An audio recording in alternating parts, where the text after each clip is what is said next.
សួស្តីបងប្អូនទាំងអស់គ្នាសូមស្វាគមន៍មកកាន់កម្មវិធីសិក្សាកុំព្យូទ័រតាមអនឡាញជាមួយខ្ញុំបាទលោកគ្រូពិសាល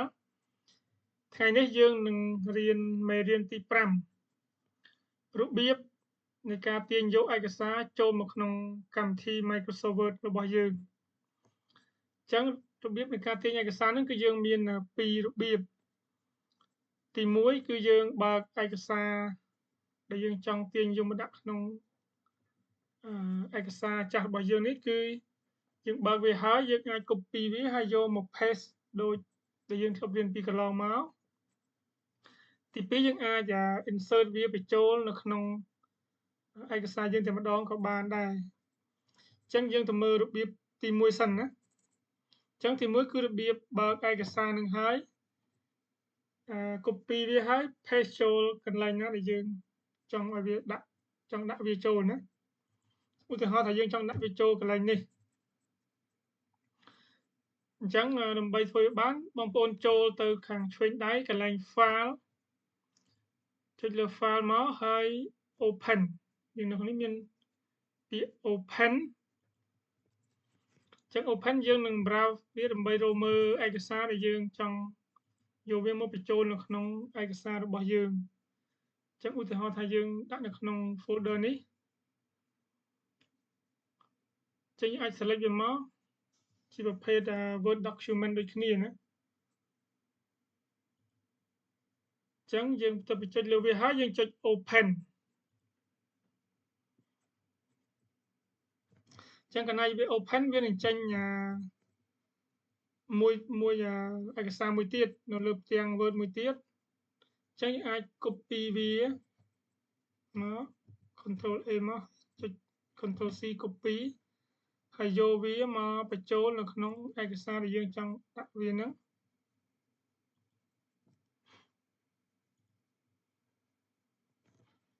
អញ្ចឹងយើង paste វាចូលមក Control V អញ្ចឹងយើងនឹងបានឯកសារនេះមកបញ្ចូលនៅក្នុងឯកសារចាស់របស់យើងចាប់ពីកន្លែងយើងដាក់ cursor មិញហ្នឹងអញ្ចឹងនេះមេរៀន AI for Business ចាប់ពីនេះមកវាបញ្ចូលក្នុងឯកសាររបស់យើង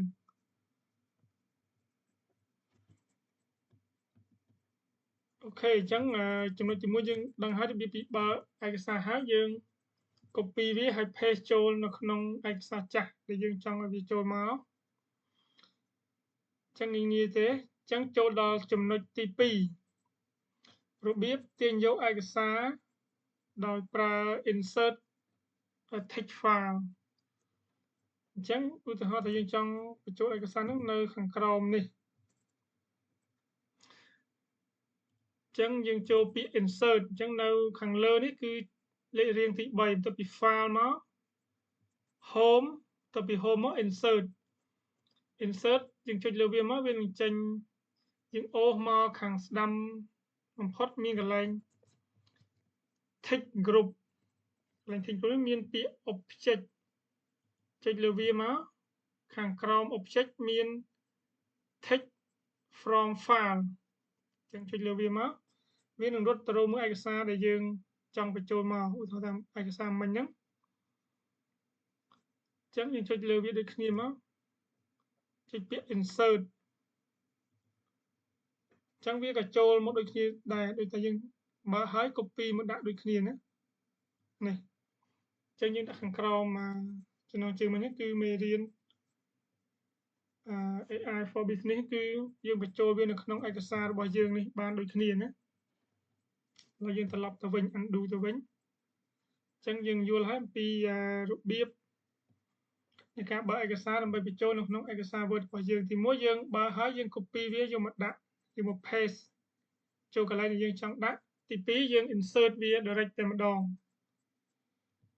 អញ្ចឹងយើងនឹងចូលទៅ scenario មួយទៀតគឺការបើកឯកសារពីទម្រង់ PDF អញ្ចឹងអានេះវាស្រដៀងគ្នាដែរណាយើងដើម្បីបើកឯកសារពី PDF ព្រោះ PDF នេះគឺយើងបានតែបើកមើលទេយើងអាចកែឬក៏ edit វាបានទេអញ្ចឹងរបៀបធ្វើវាគឺយើងចូលទៅក្នុង file ដូចគ្នា យើងចូលពាក្យ open យើងប្រើដើម្បីរកឯកសារនឹងមកអញ្ចឹងនេះក្នុងនេះខ្ញុំបានរក្សាទុកវាជា PDF អញ្ចឹងអាចចុចលើវាមកហើយ open អញ្ចឹងដល់ពេល open ជា PDF មក Word វានឹងសួរយើងបញ្ជាក់ទៀត notify យើងថា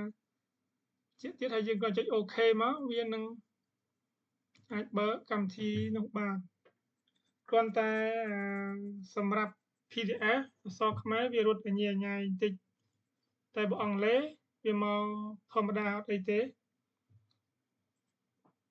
ញ្ចឹងយើងគ្រាន់តែ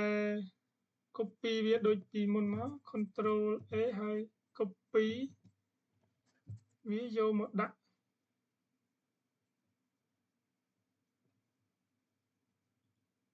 នៅកន្លែងដែលយើងចង់ដាក់មកអញ្ចឹងវាមកទាំងអស់អូខេអញ្ចឹងសម្រាប់ឯកសារចាស់យើងអាច save វាជាទម្រង់ Word document ក៏បានយើងចង់ដាក់វានៅកន្លែងណាក៏បានដែរតែបើយើងចង់ដាក់វាទៅជា PDF វិញយើងរើសយក PDF វិញមកវាត្រឡប់ទៅជាឯកសារ PDF សារឡើងវិញម្ដងទៀតហើយណាអូខេអញ្ចឹងមេរៀននេះគឺមានតែ3ចំណុចនឹងឯងសរុបសេចក្តីសង្ខេបឲ្យខ្លីមកគឺទី1របៀបបើកឯកសារហើយ copy វាយកមកដាក់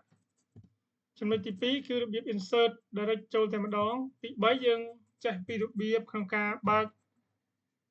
ឯកសារជាទម្រង់ PDF វាចូលក្នុង Word របស់យើងហើយយើងអាច save វាត្រឡប់ជា PDF វិញក៏បាន save វាជាទម្រង់ Word document ក៏បានដែរអញ្ចឹងមេរៀននេះខ្លីទេហើយសង្ឃឹមថាបងប្អូនទាំងអស់គ្នាបានយល់ហើយបើមានចម្ងល់អីអាច comment សួរនៅក្នុងខាងក្រោមវីដេអូរបស់ខ្ញុំហើយក៏សូមបងប្អូនបានចែករំលែកវីដេអូនេះទៅកាន់អ្នកទាំងឡាយណាដែលគាត់ចង់រៀនចង់ចេះដើម្បីគាត់បានរៀនទាំងអស់គ្នាហើយសូមអរគុណសូមជម្រាបលាជួបគ្នាវីដេអូក្រោយមេរៀនទី6បាទ